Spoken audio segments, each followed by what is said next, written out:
न्यूज़@6 देख रहे हैं आप। मैं हूं आपके साथ अतिया मुजरिब और मैं हूं ज़ुहूर लोलाबी। नाज़रीन, न्यूज़@6 में आज मुतअद्दिद खबरें आया चाहती है क्योंकि पार्लिमानी इंतखाबात के हवाले से सियासी हलचल और सियासी सरगर्मियाँ जम्मू कश्मीर में ज़ोरों पर है।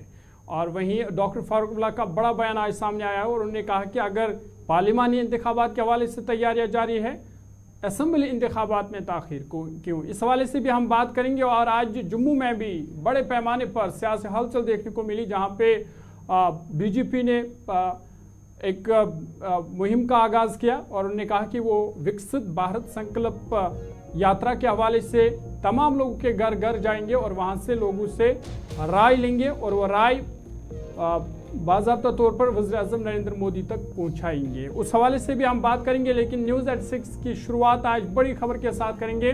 और बड़ी खबर आपको बता दें कि वज़ीर-ए-आज़म नरेंद्र मोदी जम्मू कश्मीर का दौरा करने वाले हैं। आपको बता दें कि दौरे के दौरान वो अनंतनाग में अवामी रैली से खिताब करेंगे और ज़राए के मुताबिक 15 से 17 मार्च के दरमियान ये दौरा मुतवक्का है, यानी 15 से 17 मार्च के दरमियान वज़ीर-ए-आज़म नरेंद्र मोदी कश्मीर वारिद होंगे। और पार्लिमानी इंतखाबात के हवाले से ये दौरा काफ़ी अहम माना जा रहा है और वज़ीर-ए-आज़म नरेंद्र मोदी जनूबी ज़िला अनंतनाग में इस दौरान एक अवामी रैली से खिताब भी करेंगे। मोतबर ज़राए का खिताब भी करेंगे। मोतबर ज़राए का कहना है कि वज़ीर-ए-आज़म मोदी 15 से 17 मार्च के दरमियान कश्मीर का दौरा कर सकते हैं, जिस दौरान वो जनूबी कश्मीर के ज़िला अनंतनाग में एक बड़ी रैली से खिताब करेंगे।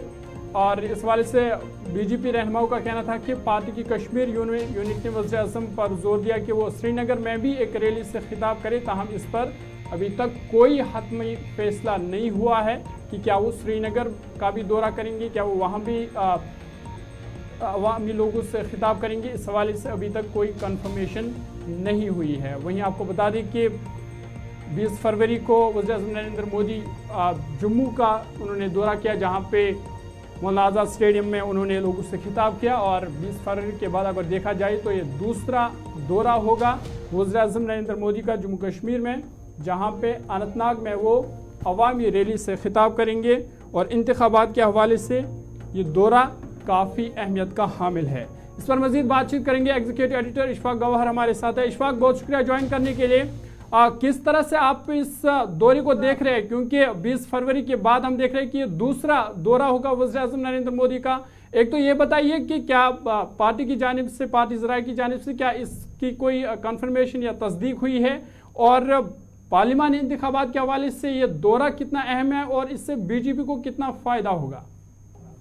देखिए, बिल्कुल ज़रूर। जब हम वज़ीर-ए-आज़म साहब के दौरा जम्मू कश्मीर की बात करते हैं तो गुज़श्ता दिनों एक दौरा हो चुका है जम्मू के अंदर, जहां पर उन्होंने अवामी रैली से भी खिताब किया है और कई प्रोजेक्टों का अफ्तिताह भी किया है। लेकिन जब हम सूबा कश्मीर की बात करते हैं तो हमारे पास जो खबर है वज़ीर-ए-आज़म के दफ्तर से और भारतीय जनता पार्टी जो लीडर्स है जो जम्मू कश्मीर को बराह रास्त देखते हैं और वज़ीर-ए-आज़म के दफ्तर के साथ कोऑर्डिनेट किए हुए हैं, उनका मानना है कि 15 से 17 मार्च के दरमियान ये दौरा जो है वो होगा, जहाँ पर अनंतनाग के अंदर एक अवामी इज्तिमा भी होगा और उसी दौरान कुछ अहम तरीन प्रोजेक्टों का अफ्तिताह भी किया जाएगा और कुछ प्रोजेक्टों का जो है वो संग बुनियाद भी रखा जाएगा। एक तरफ से तरक्याती महाज पर एक नई दौड़ पर दौड़ाने की कोशिश करेंगे वज़ीर-ए-आज़म साहब वहां से। फिर दूसरी बात यह भी सामने आ रही है, क्योंकि 2024 के इंतखाबात है और 2024 के इंतखाबात से पहले जनूबी कश्मीर से वज़ीर-ए-आज़म साहब बाज़ाब्ता तौर पर बिगुल भी बजाएंगे, इंतखाबात के हवाले से गुफ्तगू भी करेंगे, क्योंकि ये जनूबी कश्मीर की जो सीट है ये जम्मू की सीट के साथ जोड़ी गई है। पुंछ रजौरी वाले कुछ एरियाज को इसको ज्वाइन करके इस नई सीट को बनाया गया है, जहां पर भारतीय जनता पार्टी को ये उम्मीद है कि जिस तरीके से पहाड़ियों, गोजरों और दीगर तबका फिक्र के लोगों को स्पेशल रिजर्वेशंस दी गई है। और जी चलिए, इशफाक गवाहर से दोबारा। यही वजह है कि वज़ीर-ए-आज़म साहब का दौरा जो है ये इंतहाई अहम न सिर्फ पॉलिटिकली माना जा रहा है बल्कि डेवलपमेंटल एस्पेक्ट पर भी ये दौरा जो है वो इंतहाई अहम है। तो इशफाक, खबरें ये भी है कि जो ज़राया का कहना है कि श्रीनगर में भी वो अवामी रैली से खिताब कर सकते हैं, तो क्या हम ये माने कि इसी दौरान इस पर भी कोई बात बन सकती है कि वो श्रीनगर में भी जलसे से खिताब करेंगे? देखिए, जहां तक हमारी सोर्सेज से बात हुई और कंफर्म कराया जो हमारे यहाँ, उनका सिर्फ ये है कि खनाबल अनंतनाग के अंदर ही एक अवामी इज्तिमा हो रहा है जहां पर वज़ीर आज़म साहब आएंगे और वहीं से वो कुछ प्रोजेक्टों का इफ्तिताह भी करेंगे, डिजिटली मोड पर वो इफ्तिताह भी होगा और कुछ बातें भी वहां पर करेंगे। सिर्फ एक जलसा होगा वज़ीर आज़म साहब का जो अनंतनाग के अंदर होगा। लेकिन जरूर हमारे पास जो एक और खबर भी डेवलप होकर आ रही है वो दाखिला वज़ीर साहब की भी आ रही है कि दाखिला वज़ीर साहब का भी दौरा जम्मू कश्मीर है और वो जम्मू के पुंछ राजौरी के दौरे पर जाएंगे। वज़ीर आज़म के दौरे के फौरन बाद एक और बड़ा वीवीआईपी दौरा होगा जो पुंछ राजौरी का दौरा होगा और वहां पर दाखिला वज़ीर अमित शाह जो है वो बराह रास्त अवामी इज्तिमा से खिताब करेंगे और इलेक्शन कैंपेन को आगे बढ़ाने की कोशिश करेंगे। चलिए, बहुत शुक्रिया तफसीलात फराहम करने के लिए। एग्जीक्यूटिव एडिटर इशफाक गवर हमारे साथ थे, तो इनका कहना था कि ये दौरा काफ़ी अहमियत का हामिल है और वज़ीर-ए-आज़म नरेंद्र मोदी इस दौरान अनंतनाग में एक अवामी रैली से भी खिताब करेंगे जिससे जो भाजपा है यहाँ पे जम्मू कश्मीर में उनको इस दौरे से काफ़ी फ़ायदा मिलेगा और साथ ही साथ जम्मू कश्मीर के लिए भी ये दौरा अहम है क्योंकि कई तरक्याती प्रोजेक्टों का इस दौरान इफ्तिताह भी होगा। वहीं जिस तरह से गवर बता रहे थे कि उसके बाद जो है वज़ीर दाखिला अमित शाह का भी दौरा है जहाँ वो पुंछ राजौरी का दौरा करेंगे और कहीं ना कहीं बीजेपी पार्टी को मजबूत करने की कोशिश करेंगे। Jammu Kashmir national conference party के सदर डॉक्टर फारूक अब्दुल्ला ने कहा कि लोग पार्टियों में आते हैं या जाते हैं, ये कोई नई बात नहीं है। इन्होंने कहा कि इससे इंतखाबात पर कोई असर नहीं पड़ेगा।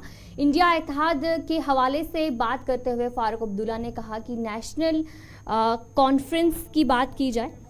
उनकी तरफ से कहा गया है कि डॉक्टर फारूक अब्दुल्ला की बात करें, उनकी तरफ से फारूक अब्दुल्ला ने कहा कि हैरत की बात है कि हुकूमत पार्लिमानी इंतखाबात करने जा रही है लेकिन साथ ही जम्मू कश्मीर में असेंबली इंतखाबात में ताखीर की जा रही है।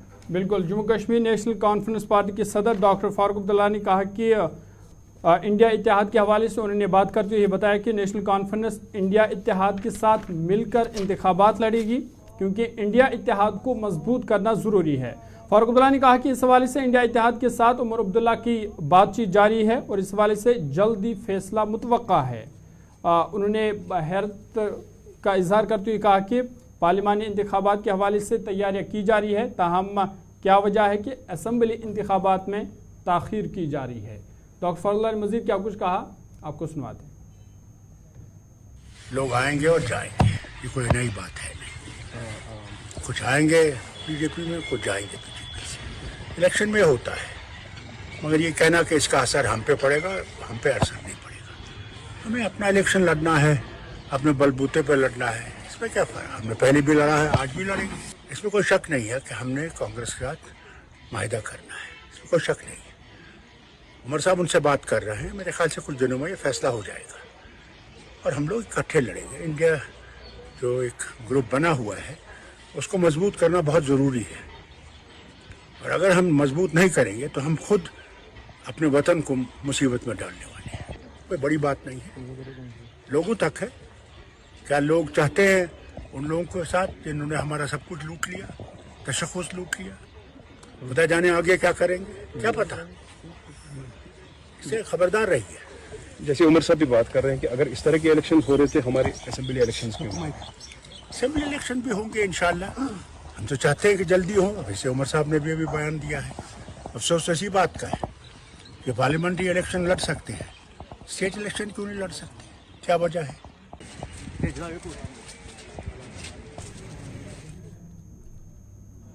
आगे बढ़ते हैं। जम्मू कश्मीर बीजेपी ने प्रेस कॉन्फ्रेंस करते हुए बताया कि वो पूरे जम्मू कश्मीर में विकसित भारत संकल्प प्रोग्राम के हवाले से तमाम लोगों से राय लेंगे। उन्होंने कहा कि इस हवाले से तमाम कारकुनों को तैयार रहने को कहा गया है और जम्मू कश्मीर के 285 ब्लॉक्स में 370 प्रोग्राम मुनक्कद होंगे जबकि 370 मकामात पर तजावीज़ पेटियाँ रखी जाएंगी जिसमें लोग जो है वो लिखकर अपनी राय दे सकते हैं। उन्होंने कहा कि लोग की राय या तजावीज़ जो है वो वज़ीर-ए-आज़म मोदी तक पहुँचाई जाएंगी और बीजेपी का टारगेट है कि 1 करोड़ लोगों की तजावीज़ वज़ीर-ए-आज़म मोदी तक पहुँचाई जाए। इस मौके पर पार्टी जनरल सेक्रेटरी तरुण चुग, जम्मू कश्मीर बीजेपी सदर रविंदर रैना, आशीष सूद और दीगर लीडरान भी मौजूद थे।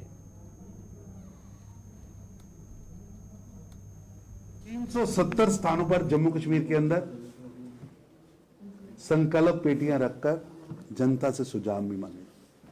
बहुत बड़ा अभियान है। हमारा टारगेट है कि देश के अंदर 1 करोड़ नागरिकों से लिखित सुझाव लिए जाए। बहुत बड़ा टारगेट है और भारतीय जनता पार्टी की सारी टीम इसमें लगेगी। एक विधानसभा में भी कार्यक्रम होंगे, जिले में भी कार्यक्रम होंगे, प्रदेश में भी कार्यक्रम होंगे, पार्टी का बूथ का कार्यकर्ता भी लगेगा, पार्टी का मंडल का कार्यकर्ता भी लगेगा, पार्टी के प्रकोष्ठ भी लगेंगे, अलग अलग विंग्स में जाकर भी हम काम करेंगे। हमारे हर सार्वजनिक कार्यक्रम में हम जनता से जाकर सुझाव मांगेंगे और 15 मार्च तक देश के करोड़ों लोगों से मिलकर उनके डिजिटल, लिखित हर तरह के सुझाव लिए जाएंगे। और मैं आपके माध्यम से, आपके चैनल्स के माध्यम से, आपके अखबारों के माध्यम से जनता से निवेदन करना चाहता हूं कि आइए इतने बड़े अभियान में दुनिया का सबसे बड़ा नेता, दुनिया के अंदर सबसे ज्यादा भारत का डंका बजाने वाला, जिसने भारत की चमक व धमक पूरे विश्व में आज बढ़ाई है, जिन्होंने देश के गरीबों को भी एड्रेस किया है, देश के गरीब की झोंपड़ी को भी एड्रेस किया है और अमेरिका के दोनों सदनों को भी एड्रेस किया है, जो झोंपड़ी में भी जाते हैं और देश के विकास की गाथा भी लिखते हैं। ऐसे मोदी जी सीधा सुझाव मांग रहे हैं। तो आप भी, जो प्रेस के मेरे मित्र हैं, वो भी मेरे साथ नंबर डायल करें। एक बार सभी से मैं निवेदन करूंगा कि अपने अपने मोबाइल से ये नंबर तो चलिए, कश्मीर क्राइम ब्रांच ने जम्मू में एक शख्स को गिरफ्तार किया है जो खुद को राजभवन में अंडर सेक्रेटरी के तौर पर जाहिर कर रहा था और लोगों को धोखा दे रहा था। मुतल्लिका शख्स की शनाख्त फिरदौस अहमद वागे वल्द गुलाम नबी वागे साकिन वस्कूरा गांदरबल के तौर पर की गई है। ज़राई के मुताबिक कमीशन में इस्तेमाल होने वाली जाली शनाख्ती कार्ड, महरीन और दीगर दस्तावेज समेत कुछ मुजरमाना मवाद इसके कब्जे से बरामद किए गए हैं। मुलजिम को क्राइम ब्रांच की CICE जम्मू यूनिट ने FIR 3/2024 के मामले की तहकीकात के दौरान गिरफ्तार किया है। इसे फिलहाल इस मामले पर बाकी तहकीकात भी पुलिस की तरफ से की जा रही है।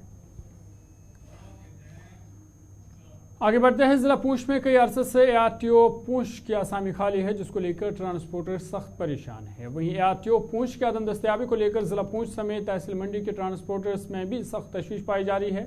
और इस वाले से एजेंट अंजुम सादिक ने कहा कि गुज़िश्ता कई अरसों से ARTO पूंछ की अदम दस्तयाबी के सबब मंडी और पूंछ ट्रांसपोर्ट्स का काम मुतासर हो रहा है। उन्होंने कहा कि चूँकि गाड़ियों के कागजात की मियाद ख़त्म हो चुकी है, तमाम गाड़ियों को पास कराने के लिए पूंछ में ARTO ही नहीं है। उन्हें अब जिला इंतजामिया से अपील की है कि जल्द अज जल्द ARTO पूंछ की तैनाती अमल में लाई जाए ताकि ट्रांसपोर्टरों की मुश्किलात हल हो सके। ARTO की ना होने की वजह से आज 1.5 महीना हो गया है हमें ट्रांसपोर्टरों को कि कोई फिटनेस पूंछ में गाड़ी पास नहीं हो रही है। देखो 1.5 महीने से गाड़ियां हमारी जो है रूटों पे पूरे डिस्ट्रिक्ट में खड़ी हो चुकी हैं। इसका जिम्मेवार कौन होगा? देखो ARTO तो हमने ट्रांसपोर्ट में लाना तो नहीं है, ये ट्रांसपोर्ट कमिश्नर साहब का काम है। उनका काम है कि किसी अच्छे से ARTO को पूंछ में भेजा जाए। डीसी साहब बेचारे भी क्या करेंगे? उनने तो अभी तक से तहसीलदार खटक साहब को चार्ज दिया, उनकी ट्रांसपोर्ट हो चुकी है, वो अच्छा काम करे थे यहाँ पूंछ में। उनकी ट्रांसपोर्ट होने की वजह से हमारा जो ट्रांसपोर्ट है वो खत्म हो चुका है। हमने सुना था वो ARTO पूंछ में नया आया, कोई 10-15 दिन पहले एक ऑर्डर आया था कि पूंछ के लिए ARTO आ रहा। 15 दिन से हम भी देख रहे हैं यहाँ पे कोई ARTO नहीं आया। ट्रांसपोर्ट खड़ी हो चुकी है, लोग परेशान है। हमारी लगभग 250 गाड़ियां पूरे डिस्ट्रिक्ट में खड़ी हो गई हैं पासिंग की वजह से। 250 गाड़ियां खड़ी होने की वजह से इनकी बेचारों को किस्तें देनी पड़ती है। लोन पे गाड़ियां हैं, किसी गाड़ी की 30,000 किस्तें, किसी की 40,000, किसी की 50,000 पे। 1.5 महीने से जो गाड़ियां खड़ी है, ट्रांसपोर्टर कहाँ से लाएंगे किस्तें और देंगे? ड्राइवर बेचारे जो दिन को 200-250 रुपए दिहाड़ लगाते थे, रात को बच्चों को लिए कुछ राशन पानी ले जाते हैं, वो भी आज 1.5 महीने से हमारे ड्राइवर जो है भाई, कंडक्टर भाई है, वो आजकल घरों पे हमने भेज दिए। जब गाड़ी नहीं चलती हम कहां से सैर ले देंगे उनको? हमारी यही मांग है डीसी साहब से, ट्रांसपोर्ट कमिश्नर साहब से कि आप जल्दी से जल्दी आज या कल तक ARTO को भेजो। परसों हमारी गाड़ियां पास होनी चाहिए। अगर नहीं हुई उसके जिम्मेवार एडमिनिस्ट्रेशन खुद होगी। हम गाड़ियां रोड पे आगे बढ़ जाएंगे। राजौरी पुलिस का मंशियात फरोशों के खिलाफ क्रैकडाउन जारी है, जहां आज भी एक और मंशियात फरोश को नशीली अद्वियात के साथ गिरफ्तार किया है। बता दें कि गुज़िश्ता 20 दिनों के दौरान राजौरी पुलिस ने 6 के करीब मंशियात फरोशों को गिरफ्तार किया है, जबकि इनसे बड़े मिकदार में मंशियात भी बरामद किए गए हैं। राजौरी से इस पर क्या कुछ ज़्यादा तफसीलात है आपको दिखाएंगे। मुंशियात फरोशों के खिलाफ राजौरी पुलिस का क्रैकडाउन बादस्तूर जारी रहते हुए आज एक और मुंशियात फरोश को नशीली अदावात के साथ हिरासत में लिया गया है। पुलिस के मुताबिक ये नौजवान पिछले कई दिनों से या पिछले कई अरसे से ये मुंशियात का कारोबार करता था, जिसके चलते इस पर कड़ी नज़र थी और उसके चलते आज इसकी तलाशी ली गई, जिसके कब्जे से करीब 500 के करीब नशीली अदावात की टेबलेटें बरामद की गई हैं। हालांकि पिछले 20 दिनों के अंदर ये छठा केस ऐसा होगा जो पुलिस ने हल किया है, जिसमें 6 के करीब लोगों को इससे पहले भी हिरासत में लिया। अगर कुल मिलाकर बात करें, पिछले कुछ अर्सा से लगातार ये कार्रवाइयाँ राजौरी के अंदर देखने को मिल रही है, जहाँ कई मुंशियात फरोशों को इस वक्त तक पब्लिक सेफ्टी एक्ट के तहत भी जेल मुंतकिल कर दिया गया, जिसके चलते राजौरी की सिविल सोसाइटी की तरफ से राजौरी पुलिस की सराहना की जा रही है, क्योंकि राजौरी के अंदर मुंशियात का कारोबार करने वाले कई नौजवानों की जिंदगियां तबाह कर चुके थे, जिसके चलते पुलिस की तरफ से अब लगातार इनके खिलाफ सख्त कार्रवाई की जा रही है, जिसके चलते आज एक और मुंशियात फरोश को हिरासत में ले लिया गया है, जिसके बारे में बताया जाता है कि रहने वाला जम्मू का है और राजौरी के मलिक मार्केट के अंदर फिलहाल रह रहा था, जिस पर कड़ी नज़र थी और इस कड़ी नज़र के दौरान इसकी आज तलाशी ली गई अब्दुल्ला पुल के नज़दीक, जहाँ इसके कब्जे से नशीली अदावात बरामद कर ली गई हैं। राहुल सूदन के साथ जमशेद मलिक, गुलिस्तान न्यूज़, राजौरी। जनूबी कश्मीर जिला कुलगाम में मैजिक ट्रांसपोर्टरों के ड्राइवरों ने आज एम्प्लॉयमेंट ऑफिस कुलगाम के दफ्तर के सामने अपनी मांग को लेकर एहतजाज किया। एहतजाज में शामिल लोगों का कहना था कि वो बेरोजगार है और उन्होंने मरकजी स्कीम के तहत मैजिक गाड़ियां निकाली थी, ताहम उन्हें आज तक परमिट फराहम नहीं किया गया, जिस वजह से वो मुश्किलात में आ गए हैं। उन्होंने अब जिला इंतजामिया से अपील की है कि उन्हें जल्द अज जल्द परमिट फराहम किया जाए ताकि उनके मुश्किलात दूर हो सकें।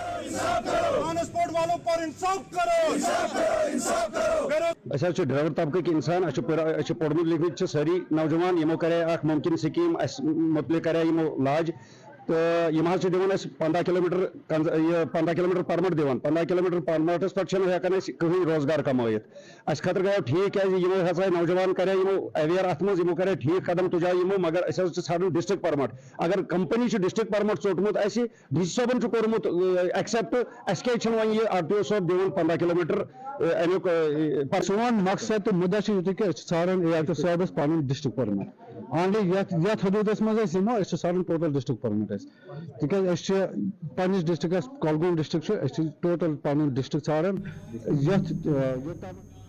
चलिए न्यूज़ एट 6 में आज इतना ही। अपने मेज़बान ज़ुहूर लोलाबी और अतिया मुजीब को दीजिए इजाज़त। मज़ीद खबर और अपडेट्स के लिए आप देखते रहिए गुलिस्तान।